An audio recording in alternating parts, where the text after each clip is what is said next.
का महीना है और इस सावन में बाबा केदार बिल्कुल अकेले खड़े हैं। इस बार ना तो वो उनके भक्त हैं और ना ही वो बम बम भोले के जयकारे जो हर साल सावन में लगा करते थे।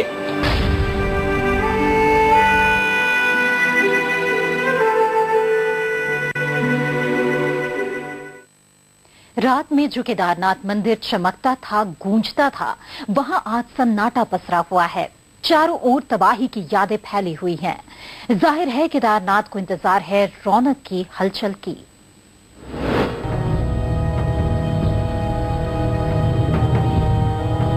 रात की खामोशी में केदारनाथ मंदिर कुछ ऐसा दिखता है। चारों तरफ पसरा सन्नाटा और जहां देखो वहीं तबाही की यादें। लेकिन P7 की टीम ने रात में केदारनाथ में रुकने का मन बनाया और हालात का जायजा लेने के लिए रुक भी गई।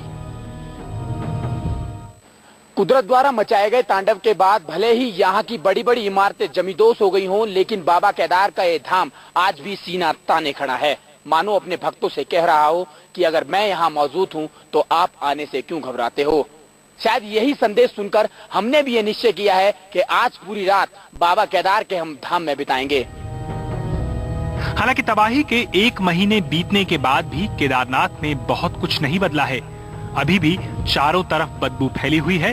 हालात ऐसे नहीं हैं कि यहाँ रुका जा सके।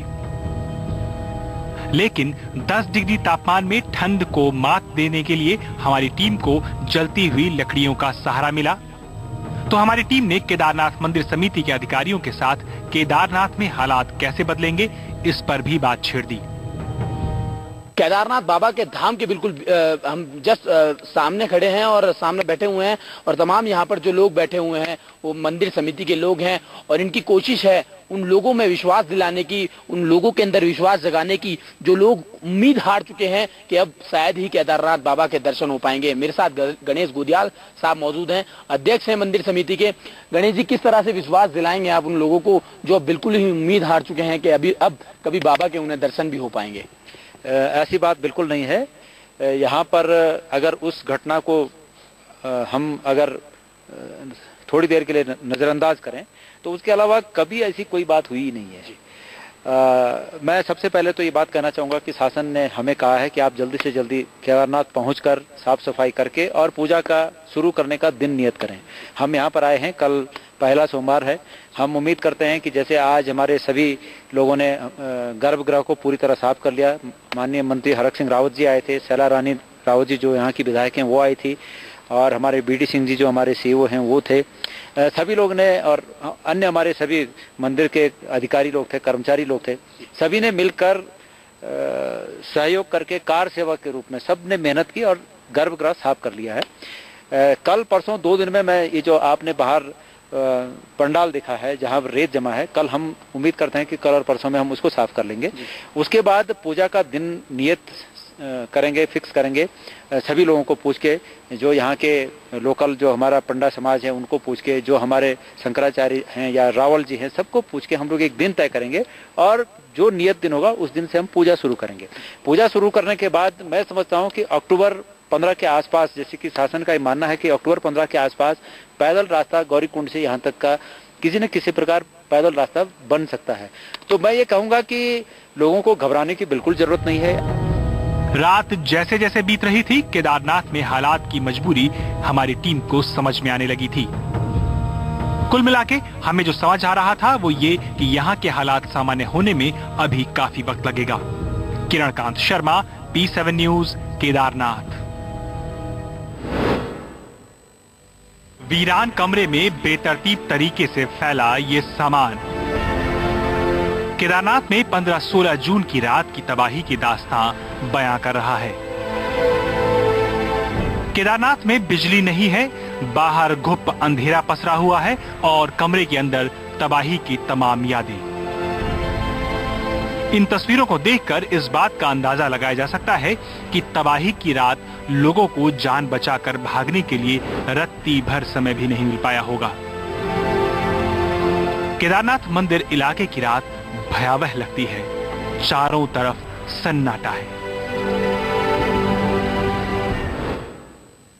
सावन शुरू हो चुका है, लेकिन बाबा केदारनाथ इस बार सावन में अकेले हैं। उनके आसपास न तो भक्तों की भीड़ है, न बाबा के धाम में गूंजते उनके जयकारे। बाबा पिछले 1 महीने से पहाड़ों से घिरी घाटी में अकेले हैं। कुदरत ने इससे पहले भी तबाही मचाई है, लेकिन कभी भोलेनाथ को उनके भक्तों से कोई जुदा नहीं कर सका। लेकिन इस बार शिव धाम में कुदरत ने ऐसी तबाही मचाई कि भोलेनाथ का धाम सूना पड़ गया।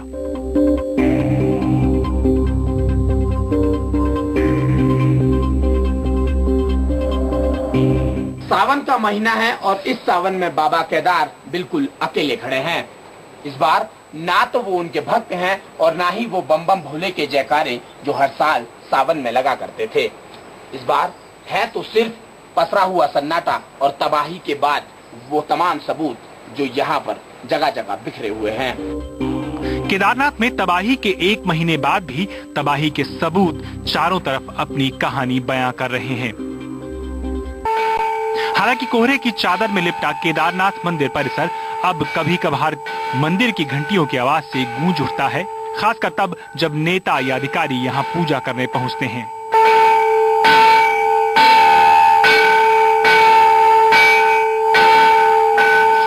सावन के पहले सोमवार तो यहाँ मैं सोचता हूँ पैर रखने की जगह नहीं होती थी, लेकिन दुर्भाग्य से 16-17 जून के बाद आज यहाँ सन्नाटा है। सावन के पहले सोमवार को यहाँ पैर रखने की जगह नहीं होती थी, लेकिन दुर्भाग्य से आज यहाँ सन्नाटा है। वो दिन दूर नहीं जब एक बार फिर से केदारनाथ में हलचल होगी, आस्था के दरबार में भक्तों का मेला सजेगा और केदारनाथ में शिव धुन गूंजेगी। भगवान शिव के वो अलौकिक दृश्य और केदार घाटी में मची तबाही को कैमरे में कैद करने के बाद अब हम 2 दिन के बाद यहाँ से निकल रहे हैं, इस उम्मीद के साथ कि बाबा केदार एक बार हमको फिर से बुलाएंगे। किरण कांत शर्मा, P7 न्यूज, केदारनाथ, उत्तराखंड।